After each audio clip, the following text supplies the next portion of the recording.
Et c'est parti. Le Are You Ready n'a jamais été aussi à propos pour cette présentation parce qu'il y a énormément de contenu. Donc, on va parler ensemble pendant près de 45 minutes de GitOps et de tout ce qui le façonne, que ce soit l'infra, les apps et autres. À l'intérieur de tout ça, démarrons. Alors, il y a pas mal d'années, les ops, c'était un métier un petit peu bizarre, utilisant des outils bizarres, des Nagios style au début des années 2000, avec des positions bizarres. Vous saviez le truc où on devait se lever à 4 heures du matin pour vider un dossier d'une VM qui était populé de logs et qui empêchait le système de fonctionner, pas top. Mais au même moment, 2010, les devs commençaient à vivre leur meilleure vie. Mais vraiment, ça veut dire qu'ils automatisaient tout. Ils avaient des codes, ils avaient de la puissance CPU, et donc ils automatisaient le déploiement d'environnement et ce genre de choses. Donc en commençant à grignoter des parts sur la partie Ops. Ops qui quand même devait gérer les choses. Donc eux, vraiment un petit peu désappointés par tout ça, ils sont passés en mode berserk, et ils se sont dit, on va faire mieux. Pour me présenter, je m'appelle Kevin, je suis Google Developer Expert sur la partie Cloud et Kotlin, fan de la CI de GitLab, contributeur open source. Je suis sur plein de réseaux sociaux, Mastodon, le meilleur open source et autres, Blue Sky, et le troisième qu'on ne veut plus citer. Et je travaille chez Gradle, en plus de tout ça. Je ne travaille pas sur le build tool que j'adore, mais moi sur le leitmotiv de la boîte qui est de rendre les développeurs heureux. Ça tombe bien, normalement, vous devriez être concernés. Parce qu'on mise sur ce qui est pour nous la suite logique du DevOps, c'est le DPE, ce qui est DPI, le gros mot derrière votre développeur expérience. En fait, on va améliorer votre développeur expérience, donc on est focalisé sur les développeurs. Et on peut améliorer que ce qu'on mesure. Donc on fournit un outil qui s'appelle Develocity, qui va vous permettre de visualiser, d'avoir des infos et d'améliorer votre développeur expérience, qui fait que, ah bah tiens, ces tests, ils marchent pas, ils sont flaky, le build est lent, qu'est-ce qu'on peut optimiser et tout ce qu'on peut faire autour de tout ça, distribuer les tests, jouer avec des caches et autres. C'est compatible Maven, Gradle, Bazel, SBT, NPM, Python, vous avez le choix et d'autres à venir, on travaille là-dessus. Donc vraiment, cet outil, il est à la croisée des mondes et elle a suivi du DevOps, mais avant tout ça, il y avait le DevOps. Et DevOps, pour certains, c'est un rôle, pour d'autres, c'est le fait d'avoir une CI qui déploie automatiquement, mais en fait, c'est des personnes. C'est des devs et des ops qui travaillent ensemble et qui s'amusent ensemble aussi. Et les ops ont donc été obligés d'apprendre de tout ça. Ils ont appris à beaucoup plus haut niveau que ce qu'ils faisaient avant, sur plusieurs dimensions. Déjà sur le code. Entre runner une commande dans un shell connecté en SSH à une VM et des scripts qui font des choses complexes, il y a une marge. Bah, si on fait des choses plus compliquées, il va falloir les tester. Ok, cool. Et pour ça, il faut des nouveaux outils. Que ce soit, si vous faites un one-click qui déploie une infrastructure qui coûte des dizaines de milliers d'euros, vous voulez le savoir si elle marche tout de suite et pas attendre de recevoir la facture du cloud provider. Donc, on teste plus. Et qui dit plus de code, plus de tests, plus d'automatisation, dit Git, qui a fêté ses 20 ans cette année. Et Git est arrivé et a un peu chamboulé les choses parce que c'est un système décentralisé qui va permettre de faire travailler des personnes différentes ensemble et de pousser à la contribution, les fameuses MR, PR, qui vont vraiment être là pour faire collaborer les personnes. Mais le truc, c'est que les ops, ils ne peuvent pas tout faire.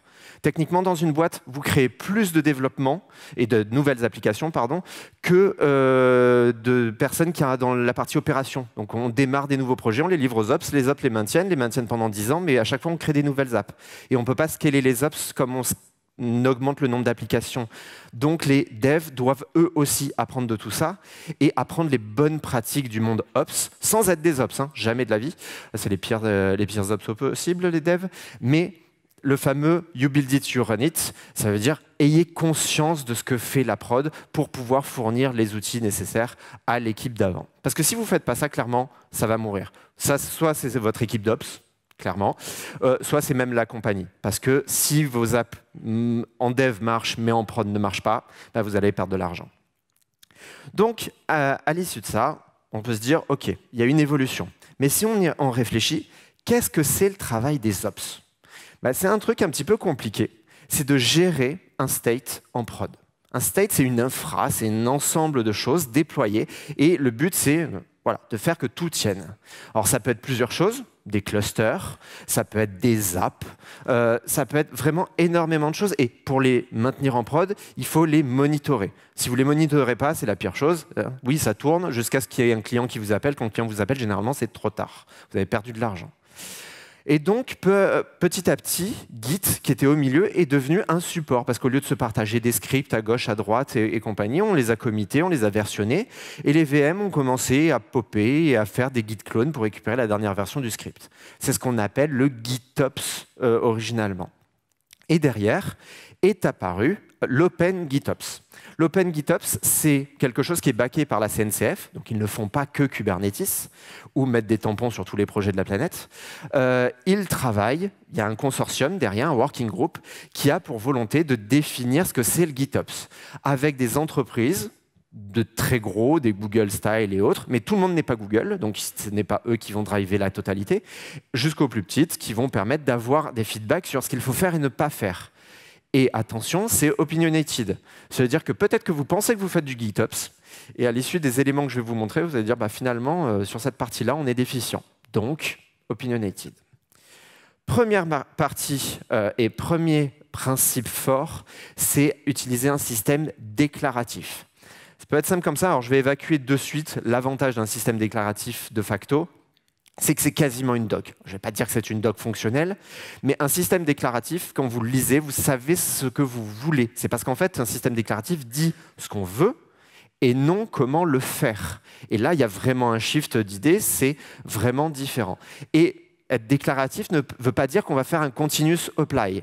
On va runner les choses d'une manière un petit peu différente. Donc, le meilleur des choses, c'est avoir une petite démo là-dessus, avec le 101 de la chose à ne peut-être pas faire. C'est ce genre de choses. Ici, vous avez un script, tout bête, en shell, qui va checker un état et qui, en fonction de cet état, va faire une install. Et on peut se dire, j'ai fait du GitOps, je l'ai mis dans Git. Ouais, bah déjà, non.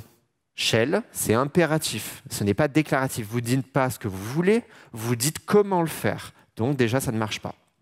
Mais en plus, quel est le résultat de ce script? Qu'est-ce qui va se passer si je l'exécute?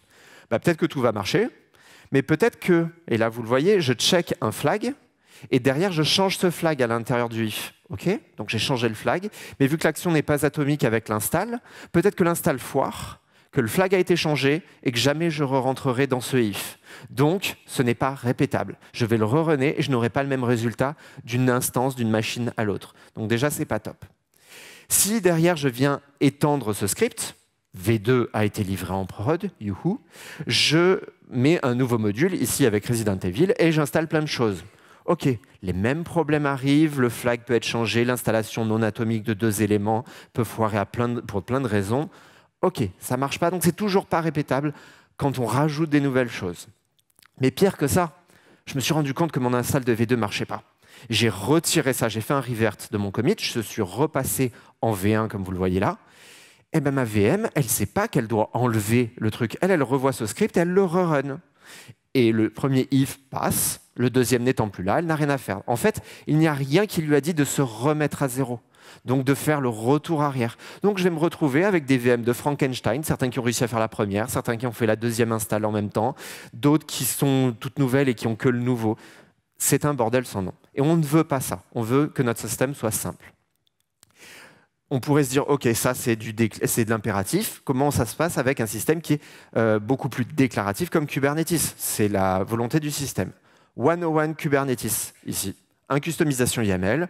Je vais installer plusieurs modules, Crash, Spiro, Lara. Donc, kubectl apply PlayStation. Hop. J'ai mes 3 éléments qui vont être déployés. Je peux regarder dans mon cluster. Ils y sont, hein, ils sont là. J'ai mes 3 pods. Cool. C'est exactement ce que je veux. Mais je me rends compte que bon, Crash et Spiro, c'est un peu de jeu de plateforme. Donc, je vais en garder qu'un. Et j'ai envie d'un truc un peu plus hardcore sur la partie aventure. Je vais passer de Lara à Solid Snake pour passer sur du Metal Gear. OK. kubectl apply, pourquoi pas, et je veux mes 2 éléments. Mais quand je regarde, bah, les 2 d'avant, ils sont restés. Je me retrouve avec les nouveaux, oui, mais j'ai encore Spiro et Lara. Donc ça fait du beau monde dans mon cluster, mais ce n'est pas ce que je voulais au départ, parce qu'il y a eu un problème. Le apply en tant que tel, dans sa version actuelle, bah, il reste impératif. Vous lui dites « mets ça ». Et vous ne lui dites pas ce que vous voulez dans la globalité. Kubernetes travaille à améliorer le apply pour le rendre compatible avec ça, mais il a donc besoin d'avoir des métadonnées pour savoir qu'il est le seul gestionnaire d'un namespace. Et donc là, vu qu'il ne le sait pas, bah, il ne fait que faire de l'addition par-dessus. Et il y a un autre problème. Helm, je suis très fier de cette vanne. Merci. C'est Helm, réellement. Helm est déjà partout. Alors en soi, il est partout pas parce qu'il est super, il est partout juste parce qu'il est arrivé en premier, hein, qu'on soit clair. Et il a amené plein de choses avec lui. Alors on pourrait se dire, bah, Helm, ça devrait être déclaratif. Si je regarde un fichier de values, ça ressemble à un truc déclaratif. Il ne faut pas confondre déclaratif et config. Ici, ça, c'est que de la config. Ce n'est pas un système qui vous dit ce que vous voulez. Vous avez juste donné la config d'un chart. Et ce chart est nécessaire à l'install. Ça, seul le values YAML, vous ne pouvez pas faire un kubeapply dessus. Donc, ce n'est pas réellement déclaratif. Mais c'est même pire que ça. Dans le chart, il y a des choses comme des if et des else. Il y a, donc c'est de l'impératif techniquement, et des lookups, des choses qui vont aller voir dans le cluster. Donc ce que j'ai écrit en shell peut techniquement être implémenté de la même manière avec Helm. Voire pire, je développe le chart Helm de Develocity, je peux vous dire que je pleure du sang parce qu'il n'y a même pas la condition return dans ce langage sous-évolué pour 2025. Désolé. Et le pire de ça, et ça pour avoir travaillé énormément de personnes, c'est quand vous déployez avec Helm, vous ne savez pas réellement ce que vous déployez. Le nombre de personnes, et là vous êtes nombreux, je suis sûr qu'il y a au moins une personne qui déploie connecté au cluster avec le compte admin du cluster en faisant un Helm upgrade. Techniquement, vous ne savez pas, mais des fois vous déployez, surtout quand vous utilisez les charts Bitnami, une network policy par défaut, qui va bloquer toute la communication au sein du namespace. C'est un peu chiant quand vous installez une DB et qu'il y a une app qui veut utiliser cette DB, vous bloquez le réseau et vous passez du temps à débugger. Donc déjà, ce n'est pas super user-friendly. Mais en plus, il peut y avoir des choses graves. Dans un chart qui se fait attaquer, par exemple, et il y a une PR qui peut être donc mauvais pour vous, peut extraire tous les secrets grâce à ça, un cluster role que vous allez installer. Encore une fois, si vous avez le compte route, ça ne va pas forcément faire des choses très bien. Et de plus, Helm n'a jamais été développé pour être pensé pour l'upgrade. C'est-à-dire que l'upgrade pass, vous passez d'un chart en V1 jusqu'à V2, V3, peu importe. En termes de développeur expérience, pour vous fournir en termes utilisateurs des choses pour migrer de la V1 à V2, vous devez tout inventer. Donc, chaque chart réinvente la roue tout le temps. Donc, par exemple, là, vous avez un chart en V1 qui fait ça, vous l'utilisez, ça marche très bien, vous avez 3 pods qui tournent pour ce component et nickel. Vous mettez à jour, il n'y a rien qui pète, votre truc tourne, et d'un coup, vous vous rendez compte que non, vous n'avez plus 3 pods, vous en avez 1, pour peu, vous en avez 0 parce que ce truc est devenu inutile. C'est juste parce que, ils ont changé Replica, ils ont mis un S parce que vous saviez, on s'était planté dans la V1. Vous voyez, ça peut, et ça arrive tout le temps avec Helm, parce qu'il y a très peu de checks quand ils sont faits par les équipes qui développent les charts. Alors aujourd'hui, ça s'améliore, mais il a fallu attendre 2025 quand même pour avoir un JSON schema. Autant vous dire que pour faire des trucs de s'il manque un S, tu fais une erreur, mais si vous voulez une règle métier là-dedans, vous allez faire du GoTemplate et encore une fois, sans return, sans failfast et compagnie, c'est juste un enfer. Bon.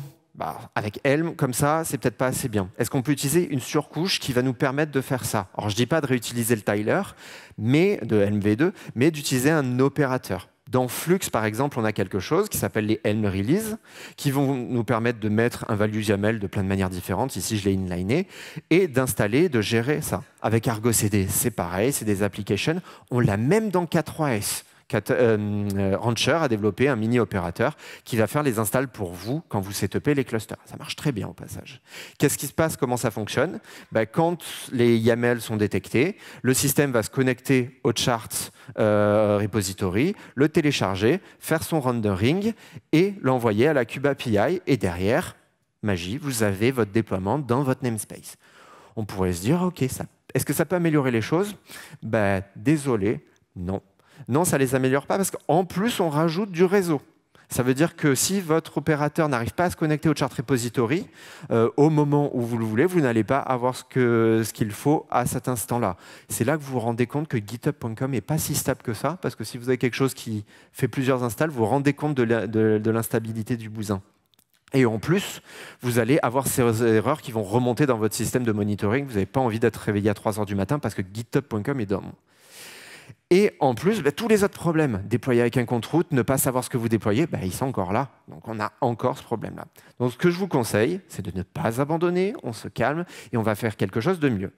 Mais quelque chose de mieux, il faut regarder ce qu'on faisait.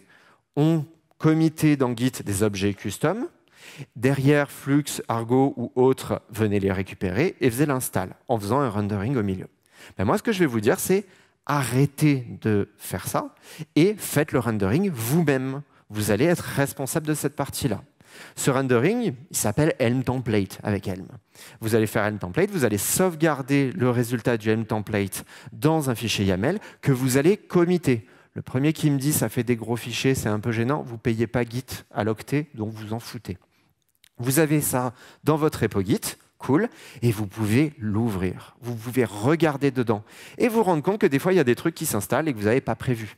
Donc ça peut être super pratique pour du provisioning. Le nombre de fois où les pods de test de certains systèmes nous faisaient péter les hard limits qu'on avait fournis sur des namespaces. Donc là, au moins comme ça, vous êtes sécure et vous ne faites pas ces allers-retours avec la prod. Donc, vous êtes responsable du render. Vous committez des véritables fichiers Kubernetes. Argo, Flux viennent les récupérer, font leur install comme avant, aucun problème. Et donc, au contraire, aucun. Ce problème est réduit au minimum, donc il est beaucoup plus simple. Et en plus, vous n'êtes plus attaché à Helm. Vous voulez faire du Timony, du Q, du Graphonet, JSONet et machin, ou n'importe quel truc qui s'est craché du YAML, faites-le. Vous avez juste à faire le rendering en avance de phase et vous committez ça directement dans votre repo. Vous allez vous faciliter la vie et vous allez redevenir déclaratif au sens GitOps du terme parce que votre système va l'être par définition. Donc déjà, un bon point pour cette partie-là. Deuxième partie, c'est d'être versionné. Alors versionné, ça veut dire qu'à chaque fois que vous faites une modification, vous avez une nouvelle version. Et immutable, ça veut dire que chaque version, si vous la changez, ça devient une nouvelle version. Versionné, immutable, ça vous parle, c'est Git. En tant que tel, Git a été fondé sur ce principe-là. Pourquoi on a besoin de ça? Pour être prédictif. C'est-à-dire qu'on veut un système, quand on installe quelque chose, on veut savoir ce qu'il va se passer. Sans réfléchir, le truc doit être simple, encore une fois. Et là, il y a un piège sur ce slide. On n'utilise pas d'image latest en prod, parce que peut-être que mon YAML est bon, mais si je télécharge la dernière version de l'image, peut-être qu'elle ne fonctionne pas. Donc, mettez des chat commits directement dans vos manifestes. Et en fait, l'idée, c'est d'être reproductible. Encore une fois, en termes d'ops, on ne veut pas se dire que ce qu'on a installé il y a 6 mois ne va pas fonctionner de la même manière aujourd'hui. Si ça tourne aujourd'hui, quand je fais mes tests et que mon truc fonctionne, dans 6 mois, dans 1 an, dans 2 ans, ça doit fonctionner de la même manière à conditions externes équivalentes. Mais au moins, le problème ne se trouvera plus à l'intérieur de ma partie GitOps. Donc, reproducible. Et il doit en devenir boring, vraiment ennuyeux. C'est-à-dire que toutes vos modifications dans votre historique Git va quasiment devenir des informations pour vous et à l'avenir. Moi, le nombre de fois où j'ai utilisé ça comme un guide pour savoir comment j'ai fait les installs d'un truc d'avant. Par exemple, ici, j'ai mis à jour une database PG15 vers PG17. Et j'ai les étapes. J'ai fait avec downtime, j'avais pas trop de problèmes avec ça. J'ai éteint l'application. Puis ensuite, j'ai mis la nouvelle version 17 connectée à PG15 pour qu'elle aille siphonner les datas. Puis j'ai redémarré l'appli. Connecté à PG17, puis j'ai réactivé les backups et 3-4 jours derrière, j'ai droppé la PG15 qui ne servait plus à rien. Et donc là, ça, j'ai pu le répliquer à chaque fois que je voulais travailler comme une source d'information de ce qui s'est vraiment passé en prod. Parce que ça, c'est la vérité, ce n'est pas une doc non maintenue, c'est ce qui s'est passé. Et en plus, forcément, pour l'audit, quand on vient taper à la porte de mon bureau virtuel pour me demander quelle version est en prod, en fait, j'en ai rien à foutre de ce qui est en prod, moi. La version, moi, je livre. Je livre et j'opère les éléments. Donc, quand on est sur des éléments comme ceci, va regarder Git, va regarder ce qu'il y a dans Git et tu sauras ce qu'il y a en prod et quand est-ce que ça a été livré et pourquoi, avec des informations relatives. Et si ça a été livré dans Git, potentiellement, ça a pu fail. J'ai cette information qui peut revenir dans Git, là, c'est au niveau de la UI de GitLab, pour me dire, on l'a bien commité, merger ce truc-là. Mais par contre, la réconciliation au niveau du cluster, c'est mal passé parce que les pods n'ont pas démarré. Et en vrai, il y a une erreur, ça va vous notifier et compagnie. Mais vous avez l'info encore une fois. Ça permet d'avoir plus de data. Et de la même manière, monitoring. Vous avez besoin de savoir que, à ce moment-là, juste cette ligne-là dans les annotations de Grafana, il y a eu un change au niveau Git. Et vous voyez, poum, j'ai consommé 4 CPU. Est-ce que c'était du one-shot? Est-ce que c'était quelque chose qui était juste lié à l'install ou non? Là, j'ai les infos. Ça me permet, dans les post-mortem, par exemple, d'améliorer la qualité des retours et de simplifier surtout. Je ne suis pas obligé d'aller chercher dans 12 sources différentes. Donc là, pas mal d'infos. Et bien sûr, on peut utiliser des choses que Git fournit nativement, la vérification des auteurs. C'est pour la sécurité, vous pouvez signer vos commits, PGP, si vous avez peu de chance, avec SSH, je vous le recommande, c'est beaucoup plus simple. Vous allez signer vos commits, et donc là, déjà au niveau Git, vous allez pouvoir interdire les commits non signés, et même au niveau des opérateurs, dire tu n'appliques que les choses qui ont été signées, comme ça, ceinture bretelle. Donc, que ce soit sécurité opérationnelle ou sécurité technique de votre système, ça va vous permettre de vous améliorer la vie pour vous la simplifier surtout. OK, un autre élément, c'est d'être pull only. Alors pull only, je vous avais dit, c'est opinionated. Si vous faites de la CI en push, techniquement, ce n'est pas OpenGitOps compatible. Push, c'est un problème parce que vous pouvez pousser de plusieurs manières, de plusieurs endroits différents. Imaginez avec GitLab, que j'utilise beaucoup, si j'utilisais quelque chose comme ça, je fais un kubeapply, je peux avoir un kubeapply qui vient de plein d'endroits différents. Donc si j'ai un truc qui pousse la V1, un autre truc qui pousse la V2 et un autre la V1 juste après, parce qu'il y a un bug dans GitLab où j'ai runné 3 fois le job en parallèle de 3 branches différentes, je vais avoir un problème. Donc, on évite ce type de pattern. On fait du pull only, comme ça, c'est le cluster qui est responsable, et on sait que dans l'implément du cluster, lui, il est fait pour être mono-thread sur cette partie-là. Il ne pourra pas y en avoir 2 consécutifs. Tant que le précédent n'a pas fini, le nouveau ne commence pas. Et en plus, ça vous améliore la sécu, comme d'habitude, parce que votre cluster, il va être isolé du monde, vous allez bloquer sa kube API, personne n'a besoin de lui parler, c'est le principe du GitOps, et lui, il va aller chercher les informations dans le repo Git, donc vous allez y gagner en termes de sécurité, et encore une fois, en termes de gestion opérationnelle. Vous allez moins avoir de questions à vous poser sur comment le système s'est réconcilié.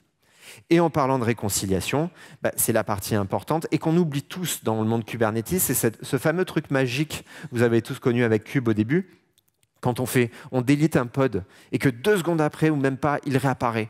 C'est la boucle de réconciliation qui fait tourner Kube et qui fait qu'il est aussi apprécié aujourd'hui. Ça, on va l'avoir au niveau GitOps. On va l'avoir entre Git et le cluster et la copie locale dans le cluster du repo Git. C'est-à-dire que chaque changement de l'un va pouvoir être répercuté dans la copie locale qui se trouve dans le cluster. Et cette copie locale du cluster va pouvoir être appliquée en continu sur la partie Kubernetes, donc sur ce que vous voulez voir déployer. On peut le faire de manière assez triste avec un truc basé sur le temps. Donc, par exemple, ici, je dis que cette boucle de réconciliation, elle se fait toutes les 24 heures. OK, moi, je suis dev, je déploie une application, je n'ai pas envie d'attendre 24 heures pour voir la nouvelle version, pour peu que je vienne de louper le train précédent. Je la descends à 6 heures, 4 heures, 2 heures, 1 heure, 20 minutes, vous me voyez venir, ça ne va pas marcher. Si on joue sur du temps, ça va être hyper gênant parce qu'on va se retrouver avec déjà de la charge côté cluster, parce que si vous avez, certes, pas de concurrence, mais que vous avez 20 namespaces qui vont se réconcilier en parallèle, vous allez monter votre charge CPU à un instant T. Et de même manière, les requêtes sur GitHub, GitLab, vous allez vous prendre des 429 parce que le système va essayer de tout synchroniser en même temps. Pas top. Donc, ce que je vous conseille, c'est d'utiliser des webhooks beaucoup plus intelligemment. Dans les systèmes GitOps, on peut exposer quelque chose qui va permettre de dire « OK, quand je suis appelé sur ce truc-là, je vais me mettre à jour ». Et c'est ce que clairement on peut faire. Et ça reste déclaratif, parce que le système qui est en face, au niveau Git, lui, quand il va pousser, il ne va pas dire « mets-toi à jour ». Il va juste, impératif, il va juste dire « hey, j'ai une mise à jour, fais-en ce que tu veux ». Peut-être se mettre à jour au niveau Git, dans le cluster ou pas. Donc là, comment on le configure au niveau des systèmes? C'est assez basique. On a simplement un endpoint à renseigner, qui est l'endpoint que vous devez ouvrir au niveau de votre cluster, pour dire « OK, fais quelque chose parce qu'il y a eu une mise à jour ». Et en plus de tout ça, cette partie réconciliation, elle va vous permettre d'éviter les problèmes de modification en prod. Quelqu'un qui se connecte, qui fait un kubectl edit sur un config map, qui change une valeur. Ça, potentiellement, ça peut avoir des impacts, peut-être pas aujourd'hui, mais demain ou dans 10 versions, parce que le truc n'a pas changé. C'est ce qu'on appelle, nous, le drift detection. C'est-à-dire l'idée que, entre ce qu'on pensait avoir et ce qu'on a, il y a un delta. Ça, les outils GitOps vont pouvoir le détecter et les réaligner pour que le système soit comme vous le souhaitez, et que ce qu'il y a dans Git, c'est exactement ce que vous avez dans votre cluster appliqué. Et c'est vraiment, encore une fois, ici, pour vous faciliter la vie, vous avez à penser à moins de choses pour pouvoir déployer. Donc, si on résume, déclaratif, versionné et immutable, pull only et la boucle de réconciliation qui va faire que ça tourne tout le temps. Et c'est ça, le GitOps. C'est vraiment ça. Parce que ça a la volonté d'être simple. Keep it simple and stupid. C'est vraiment le leitmotiv pour vous dire que, certes, le système est peut-être compliqué en interne, mais pour vous, Ops, derrière, tout doit rester simple. Vous n'avez pas à vous poser de questions. En fait, c'est l'inverse même. Si votre système de déploiement est compliqué, vous avez un problème. Parce que le jour où il y aura à investiguer, est-ce que l'erreur est dans notre système de déploiement ou est-ce qu'il est dans les apps ou dans autre chose? Si vous dites que votre système de déploiement est archi simple, basique au possible, vous pouvez l'éliminer de l'équation et vous n'avez pas la séance des what the fuck de pourquoi on a fait comme ça il y a 3 ans en plein milieu d'une séance de debug en prod. Donc, ce n'est pas acceptable. OK, bon là c'était plein de principes. Maintenant, on va descendre un peu plus sur la technique. Moi, je déploie, j'ai plusieurs technologies dans mes repos. Comment je gère ça? Parce qu'en fait, techno, on a de l'infrastructure, on a des apps. Donc, c'est déjà 2 mondes différents. On a du Terraform, trademark maintenant. On a du Kubernetes. On a donc plein de choses à déployer. Il faut les gérer différemment.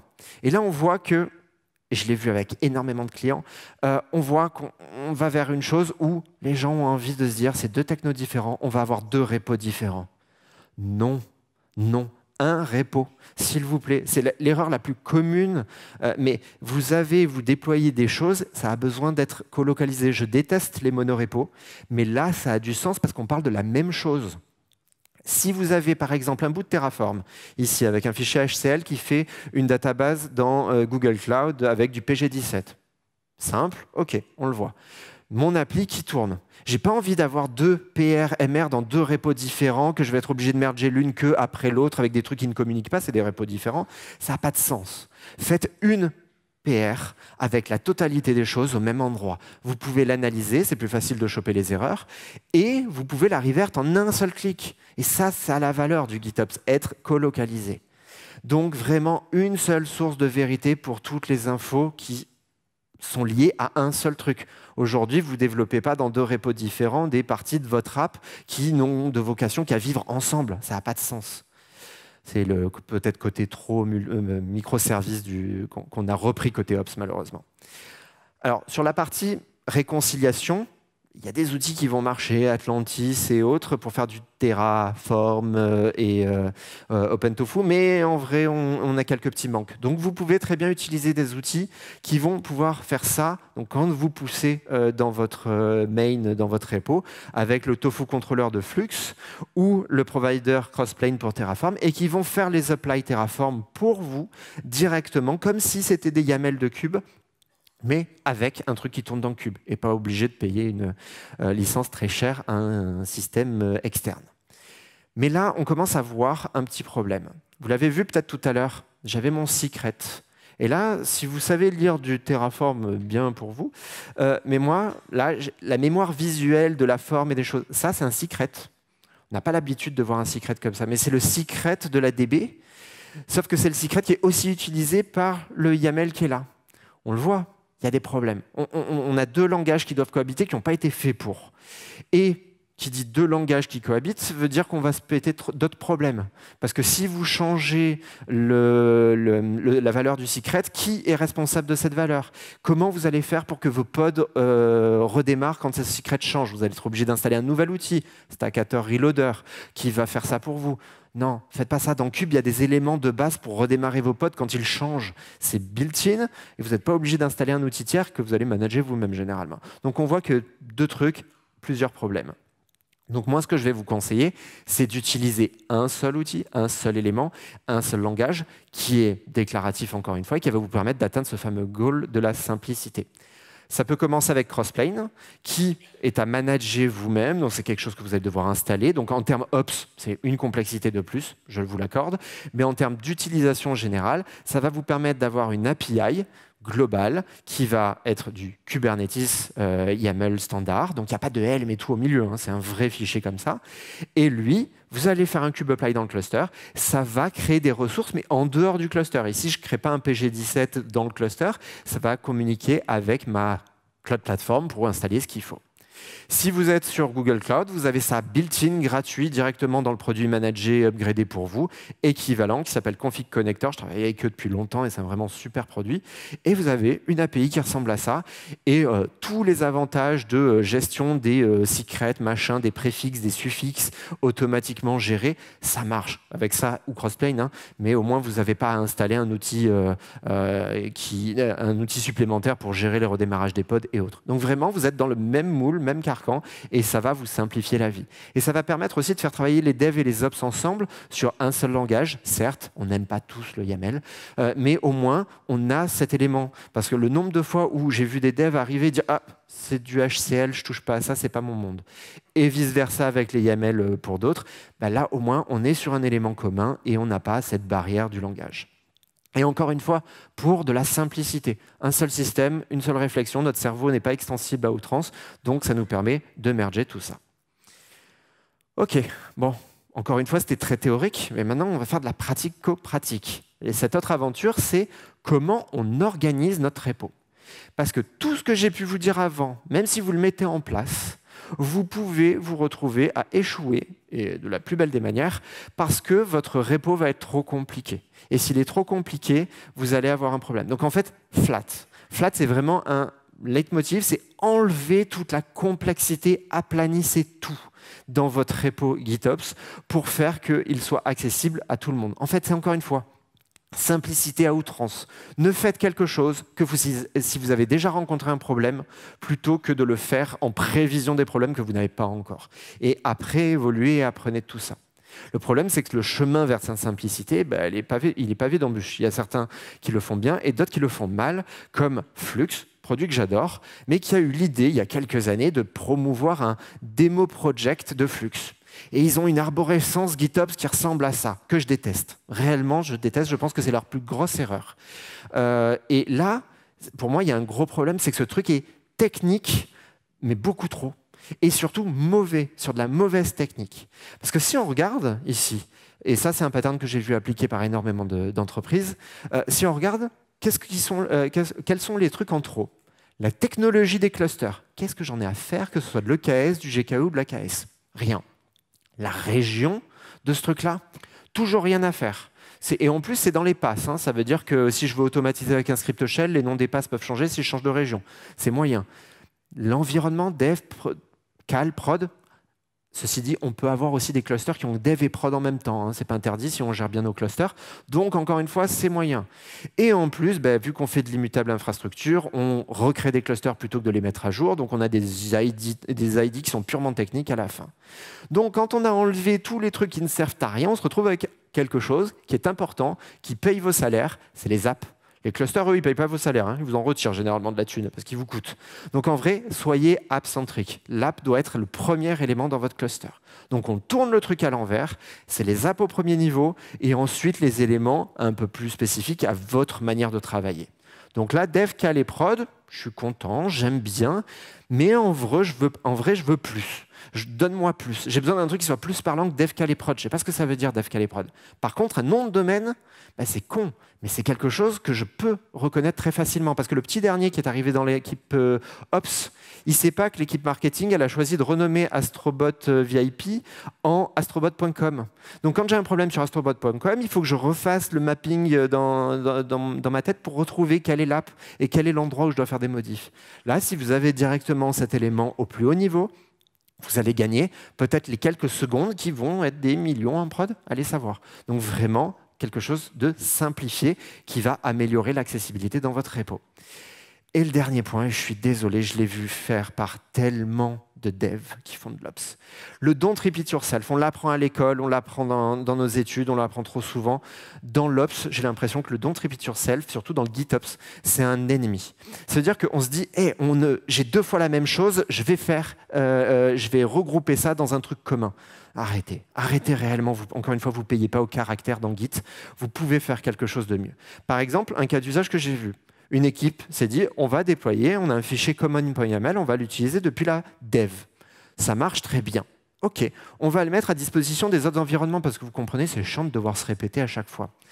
Eh bien, on va le plugger à la cal, ce fichier, il est là, et on va le plugger à la prod.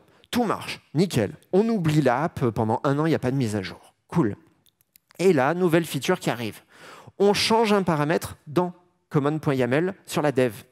Eh bien, vous avez pété la prod.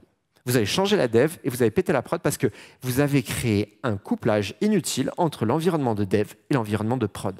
Et ça n'a aucun sens opérationnel. Donc, évitez le couplage et je fais des héritages de composants entre eux juste parce que, tu sais, entre ces 3 environnements, c'est 3 fois la même chose. Non, répétez-vous, c'est pas plus grave. Moi, ce que je vais vous conseiller, c'est plutôt de faire de l'automatisation, si vous voulez réduire ça, de l'automatisation de promotion de ce common.yaml ou de tout pattern que vous avez. Donc là, il est en dev. Je vais avoir, et je ne vous vends pas un outil, développé avec ce que vous voulez, ça peut être le simple script shell. Vous allez le runner et lui va prendre le common YAML et le dupliquer et l'envoyer dans le dossier qui va bien. Et comme ça, vous allez l'envoyer en cal, l'envoyer en prod. Mais si vous le changez en dev de nouveau, ça ne va pas vous tuer votre prod. Il y en a même qui vont utiliser le système de branches et faire que chaque produit est une branche dans Git, ce qui fait qu'on est certain d'être isolé entre les branches, et donc il n'y a pas un petit fichier qui traîne entre les deux. Et ils utilisent les principes des PR pour ramener du code d'un environnement vers un autre. Donc ça, c'est de la promotion au niveau Git. OK, je vous parlais des secrets tout à l'heure. Comment on va faire pour gérer nos secrets? La première recommandation, c'est d'être secretless. Ne mettez pas de secret. Utilisez les systèmes d'authentification built-in des cloud providers, Workload Identity. Vous les avez sur étagère, vous n'avez pas besoin de secrets. Mais bon, si vous avez des secrets, mettez-les dans Git. Oui, vraiment dans Git. On peut le faire de manière sécure, sans aucun problème. Si le secret et SOPS vous permettent ça. Si le secret, c'est un opérateur cube que vous allez installer qui va vous fournir un nouvel objet, si le secret. Là, ce n'est pas du base 64, c'est vraiment un truc chiffré avec la clé publique du cluster et que quand vous allez le pousser à Cube, via la Cube API, ça va réveiller l'opérateur, lui va voir ce que vous avez poussé et va le déchiffrer, il a la clé privée, il peut déchiffrer et créer le secret. Ça a les mêmes problèmes que j'évoquais tout à l'heure avec Terraform, c'est-à-dire que si vous faites du management avec des préfixes, des suffixes et des trucs à la Kubernetes, on a une issue ouverte avec Bitnami là-dessus, ils ne veulent pas le régler, ça ne va pas marcher. Donc vous allez devoir faire des trucs un peu moches. Moi, je préfère SOPS, qui a l'avantage de ne pas être kube-only. Vous pouvez l'utiliser partout, c'est juste génial. Ici, vous voyez un petit fichier d'env où j'ai juste chiffré 2 trucs. Bon, SOPS rajoute son bordel, mais en fait, vous en foutez, c'est juste chiffré. Ça marche avec des JSON aussi, sans aucun problème. Et en fait, vous n'allez pas besoin d'avoir un outil particulier. Vous allez juste utiliser ça dans du cube standard. Ici, c'est une customisation YAML, il n'y a rien de particulier. Et de la même manière, ce que va faire Flux, parce que Flux a SOPS en built-in, et ça marche avec Argo qui a KSOPS dedans, vous allez récupérer le code, le système va faire son rendering, décoder la partie SOPS pour l'envoyer ensuite à la Cube API, et vous n'avez que ce secret. Et donc, vu que c'est du cube standard, les préfixes, les suffixes et n'importe quel système de nommage va être répercuté automatiquement. Donc, vous êtes standard. Certains pourraient me dire, Vault, pourquoi pas? Non. Non, parce que Vault a tendance à être très invasif dans vos apps et à casser le modèle de Kubernetes en mettant des init conteneurs, en écrivant sur des file systems. Quand vous faites du distroless et des trucs vraiment sécures, c'est con de rajouter un truc qui le rend moins sécure. Vault peut être un CSI dans votre cluster, mais ça veut dire provider de secret, mais ça veut dire que ce truc-là doit être plus disponible que Cube, parce que si le CSI est down, votre système n'est plus capable de démarrer. Et donc, bonne chance. Mais surtout, vous vous rappelez le truc de tout à l'heure? Il faut que le système soit avec une seule source de vérité. Si vous devez synchroniser après un rollback le secret que vous avez dans un système avec ce que Vault vous fournit, ça peut être compliqué. Donc moi, perso, j'ai tendance à ne pas le conseiller et à faire du full GitOps où au sein du même endroit, vous avez à la fois vos apps, votre infra et vos secrets gérés de la même manière. Et au moins, on ne se pose pas de questions, encore une fois, ça devient simple. Mais bon, est-ce qu'on a un système parfait pour autant? Presque, on y arrive. On y arrive, mais en fait, on a oublié une chose. La prod, c'est vivant. Celui qui fait, et le nombre de discussions que j'ai eues de personnes qui font des Helm upgrades et qui se disent c'est bon, maintenant ça tourne, je vais faire autre chose. Non, un système en prod, il tourne, il faut le mettre à jour. Si vous ne le mettez pas à jour, ça vous revient dans la gueule fort, très fort. Donc, ce que je vais vous conseiller, c'est d'utiliser Renovate. Renovate, c'est un autre petit robot et qui est un vrai bijou dans ce monde-là. Il va vous permettre... Alors, clairement, il y a des copycats de Renovate. Ils ressemblent, ça se mêle pareil, mais c'est pas... Et je peux vous dire, j'ai fait des réunions avec les personnes qui développent les alternatives. Ils m'ont clairement dit, utilise Renovate, ça marchera mieux que le nôtre. Renovate, il va vous ouvrir des PR, MR, peu importe le système, est compatible à peu près avec la Terre entière. Et il va faire ce que vous devriez faire pour maintenir vos apps. Et que ce soit des apps internes, externes ou quoi que ce soit. Il sait tout faire. Vous pouvez même gérer des numéros de version dans des scripts shell si vous avez encore envie de faire du shell. Mais il sait tout faire. Donc là, vous voyez, il m'a ouvert une MR pour mettre à jour un produit. Et il a fait ce petit change ici microscopique. OK, on peut se dire que ça, c'est tellement simple que ça ne représente pas la vérité. Oui, c'est le cas le plus basique. Mais Renovate, il peut aller plus loin. Et je vous parlais du render tout à l'heure. Renovate peut faire le render pour moi. Clairement, ce que moi, je vais faire tourner en local pour faire mon rendering de template Helm, il va pouvoir le faire sans aucun problème. Et vraiment, Renovate, il a toutes les options pour ça. Je vais simplement lui dire, ici, tu lances cette tâche-là. Et derrière, donc là, c'est un truc avec Task. Vous pouvez utiliser votre script shell ou n'importe quel outil que vous avez pour automatiser vos tâches en local. Renovate va le faire tourner, va faire le rendering, va committer le résultat de ce qui a été fait derrière et vous le mettre à disposition dans la MR. Et là, vous voyez ce que vous déployez. Vous le voyez dans une UI poussée par un outil qui a fait quelque chose pour vous. Donc en fait, vous avez levé les mains et vous êtes au calme. Moi, perso, ça m'a permis d'éviter un bug qui a fait très mal entre la 64 et la 65 de la kube-prom stack. En fait, ils avaient un bug dans la détection au niveau des YAML d'une charte, puisque forcément, Helm, ils avaient changé la définition de détection des probes. Ça veut dire que votre système disait que c'était vert, mais normal, il ne monitorait plus rien. Je m'en suis rendu compte, parce que j'ai vu le diff, j'ai fait un patch pensant qu'ils avaient juste changé, c'était une version majeure, pourquoi pas. Et ben, je peux vous dire que 8 heures après, donc le lendemain matin, j'ai vu une autre MR pour faire le truc inverse, parce qu'ils s'étaient rendu compte et des personnes avaient eu des downs de prod à cause de ça, juste parce que le système ne monitorait plus rien. Moi, perso, j'ai juste eu à faire un revert d'un seul commit pour retourner à l'état d'avant. C'est juste peaceful, je n'ai rien à gérer, j'ai juste à regarder faire le système et il vit tout seul. Et Renovate n'a pas de limite, vous pouvez configurer énormément de choses pour attribuer les MR, les PR aux équipes concernées en fonction des dossiers, en fonction des environnements, avoir des reviewers, des assignés automatiques et plein de choses, éviter des versions, donc vraiment juste la vie. Est-ce qu'on a la perfection? On va même plus loin. On va plus loin parce que Renovate, il peut même vous fournir, et c'est comme ça que je le fais, encore une fois, en termes opération, je n'ai pas à aller chercher les changelogs de tout le monde. J'ai directement le changelog dans l'AMR, la PR, mis à disposition quand le projet d'origine le fait correctement. Donc je lis et je vois les changes, je vois les issues, je vois si ça m'impacte ou pas. Des fois, j'ai des MR qui ne font aucun changement. Oui, le résultat de la différence dans le chart n'a pas impliqué de changement. Je n'utilisais pas les fonctions qui étaient changées, mais au moins j'ai cette info-là. Donc, ça permet de promouvoir l'automatisation et tout ce qui est automatisé, c'est ce que vous avez de moins à faire. Encore une fois, si vous ne pensez pas, vous pouvez vous focaliser sur la valeur qui n'est pas d'opérer des applis tierces, mais de faire les applis que vous livrez pour votre métier. Alors, il y a plein d'autres choses dont j'aurais pu parler aujourd'hui, mais faute de temps.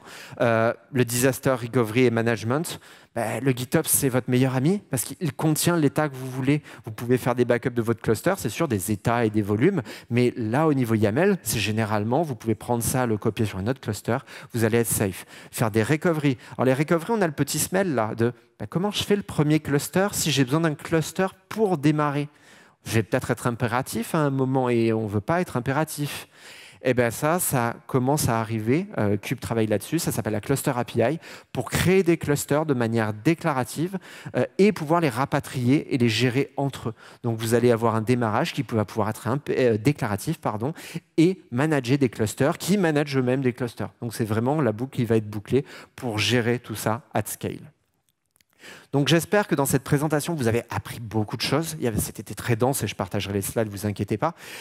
Mais l'idée, encore une fois, c'est vous devez être libéré de la charge que l'opération crée en simplifiant les outils et les éléments pour vous, pour pouvoir travailler de manière simple, basiques et avancer sur des choses qui vont être beaucoup plus importantes. Ne vous faites pas happer par la complexité et la hype des super outils. Si c'est trop compliqué, ça va freiner l'adoption des utilisateurs tiers, devs y compris. Et si eux n'adhèrent pas, ça veut dire que ça va être aux ops de faire. Donc il faut que le système reste simple et on a le droit de le garder simple. Ce n'est pas parce qu'on n'utilise pas la dernière techno du moment qu'on est has-been dans ce truc-là. Vous utilisez un système simple et au moins vous allez avancer sereinement. Je vous remercie, j'espère que vous avez appris beaucoup de choses. Et si vous avez des questions, c'est maintenant.